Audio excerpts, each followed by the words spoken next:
Herkese salam. Natamam qeydlərin ikinci epizoduna xoş gəlmisiniz. Keçən dəfə beynimizin necə zibilliyə çevrildiyindən danışdıq. Məlumat çoxluğundan, sürətli məzmunlardan və beynin error verməsindən. Amma bugün o zibilliyin bizdən nəyi oğurladığını, ən dəyərli xəzinəmizi, diqqətimizi danışacağıq. Heç özünüzü müşahidə etmisinizmi? Bir işə başlayırsınız, mühüm bir sənəd hazırlamalısınız ya da bir imtahana hazırlaşmalısınız. Masaya oturursunuz, kompüteri açırsınız və cəmi 5 dəqiqə sonra özünüzü telefonda Reels videolarını scroll edərkən tapırsınız. Necə oldu? Niyə 5 dəqiqə yerimizdə otura bilmirik? Niyə bir filmə axıra qədər baxa bilmirik? Əlimiz dərhal telefona gedir. Niyə bir dostumuzla söhbət edəndə belə ağlımızın bir küncündə görəsən mənə bildiriş gəlib sualı fırlanır? Bugün niyə fokuslana bilmirik sualına cavab axtaracağıq. Bu sadəcə sizin iradəsizliyiniz deyil. Bu dünyanın ən böyük müharibələrindən biridir. Və bu müharibədə sizin diqqətiniz məhsuldur. Əgər hazırsınızsa, gəlin beynimizi kimlərin idarə etdiyini öyrənək. İndi isə gəlin biraz realist olaq. Biz artıq məlumat əsrində yaşamırıq. Biz diqqət əsrində yaşayırıq. Müasir iqtisadiyyatın adı diqqət iqtisadiyyatıdır. Nə deməkdir bu? Düşünün, Facebook, Instagram, TikTok, YouTube, Google bu şirkətlərin hamısı pulsuz xidmətlər təklif edir. Amma bilirik ki, dünyada heç nə pulsuz deyil. Əgər bir məhsul üçün pul ödəmirsinizsə, deməli, məhsul siz özünüzsünüz. Daha dəqiq desək, sizin diqqətinizdir. Onlar sizin diqqətinizi reklamçılara satırlar. Nə qədər çox telefonunuzun ekranına baxsanız, nə qədər çox scroll etsəniz, onlar da bir o qədər çox reklam göstərə bilir və bir o qədər çox pul qazanırlar.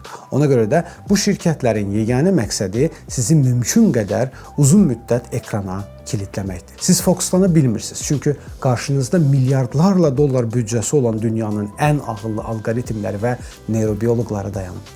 Onlar beyninizin necə işlədiyini, hansı rəngin, hansı səsin, hansı bildirişin sizə dopamin ifraz etdiyini sizdən yaxşı bilirlər. Sizin fokusunuzu dağıtmaq üçün xüsusi dizayn olunmuş huklar, sonsuz scrolllar funksiyası yaradılıb. Nəticədə nə olur? Bizim bütün günümüz səthi işlə keçir. Nədir səthi iş? Bu diqqəti tam cəlb etməyən, asan təkrarlanan, beyni yormayan işlərdir. Məsələn, maillərə cavab vermək, sosial mediada rəyləri oxumaq, telefon zənglərinə cavab vermək, eyni anda bir neçə kiçik iş görməyə çalışmaq. Bu işlər bizim vaxtımızı alır, amma həyatımıza böyük bir dəyər qatırmı? Xeyr. Biz artıq deep work bacarığını itirmişik. Cal Newport'un eyni adlı kitabında tərif verdiyi kimi, diqqət tamamilə kəsintisiz olaraq intellektual, çətin bir işə fokuslanmaq bacarığıdır. Məhz dərin iş zamanı biz yeni bir dil öyrənirik. Bir proqramlaşdırma dilini mənimsəyirik. Mürəkkəb bir layihə hazırlayırıq. Bir kitab yazırıq. Həyatımızı, karyeramızı dəyişən işlər məhz dərin işlərdir. Amma biz dərin işə başlaya bilmirik. Çünki beynimiz hər 5 dəqiqədən bir dopamin vuruşu istəyir. Alqoritmlər bizi səthi iş tələsinə salıb. Biz məşğuluq, bütün günü nəsə edirik, yoruluruq, amma günün sonunda heç nəyi tam çatdırmadığımızı, tam başa çatdırmadığımızı hiss edirik. Bu müasir insanın böyük faciəsidir. Məşğul olmaq, amma heç nəyi tam edə bilməmək, yəni natamam qalmaq. Bir də multitasking yalanı var. Biz elə bilirik ki, eyni anda bir neçə iş görə bilərik. Məsələn, bir yandan sənəd hazırlayaq, bir yandan telefonun bildirişlərinə baxırıq ya da bir dostumuzla danışırıq, dostumuza cavab yazırıq.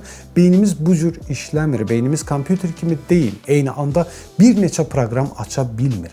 O sadəcə bir işdən digərinə çox sürətlə keçir. Və hər keçid edəndə biz böyük bir qiymət ödəyirik. Diqqət qalığı. Nə deməkdir bu? Sophie Leroy adında bir tədqiqatçı bunu sübut edib. Siz X işindən, məsələn, mühüm sənəd hazırlamaq, Y işinə, məsələn, telefona baxmaq keçəndə diqqətinizin bir hissəsi X işində qalır. Sonra telefondan Y işinə qaydanda beyninizin bir küncü hələ də o telefondakı Reels videoları haqqında düşünür. Sizin diqqətiniz tam deyil. Beyin o əvvəlki fokus səviyyəsinə qayıtması üçün təxminən 20-25 dəqiqə vaxt lazımdır.